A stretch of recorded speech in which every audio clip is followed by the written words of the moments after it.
இந்தக் கதை பேராசை பெரும் நஷ்டம் என்ற கருத்தை எடுத்துக்காட்டும் கதை. ஒரு ஏழை மனிதன் பேராசையோடு வாழ்ந்தான்.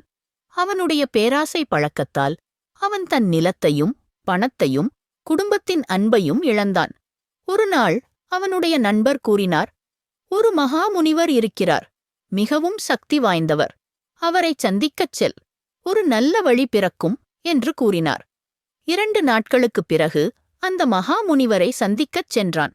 அந்த முனிவர் ஒரு பெரிய மரத்தின் கீழ் தியானித்துக் கொண்டிருந்தார். அந்த ஏழை மனிதன் அருகில் வந்து முனிவரின் காலடியில் விழுந்தான். அவன் முனிவரிடம் கேட்டான், முனிவரே, உங்கள் சக்தியிலிருந்து எனக்கு கொஞ்சம் பணம் தாருங்கள். முனிவர் சிரித்தபடி கூறினார், நான் சக்தியிலிருந்து பணம் கொடுக்க முடியாது. ஆனால் உனக்கு ஒரு வாய்ப்பு கொடுக்கிறேன். அதன் மூலம் பணம் சம்பாதிக்கலாம். அந்த ஏழை மனிதன், சரி முனிவரே, என்ன வாய்ப்பு? நான் முயற்சி செய்கிறேன் என்றான். முனிவர் கூறினார், இந்த நிலங்களைப் பார், இவையெல்லாம் என்னுடையது. அங்கு தென்னை மரத்தோப்பு, கொய்யா மரங்கள், நெல் அறுவடை செய்யும் நிலம், பெரிய வயல்கள், நல்ல தண்ணீர் கொண்ட கிணறு, வாழைத் தோட்டங்கள் எல்லாவற்றையும் பார்த்தான். சூரியன் அஸ்தமிக்கும் வரை உனக்கு நேரம் உள்ளது.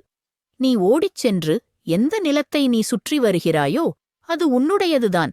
ஆனால் சூரியன் மறையும் முன் என் அருகே திரும்பி வர வேண்டும். ஏழை மனிதன் அதைக் கேட்டு அதிர்ச்சியடைந்தான். அவன், சரி, நான் அனைத்தையும் சூரிய அஸ்தமனத்திற்கு முன் ஓடிச் சுற்றி வருவேன் என்றான். முனிவர், சரி, நான் பார்க்கிறேன் என்றார். நம்பிக்கையுடன் ஓட ஆரம்பித்தான். அவன் விரைவாக ஓடினான். பல மணி நேரத்துக்கு ஓடினான்.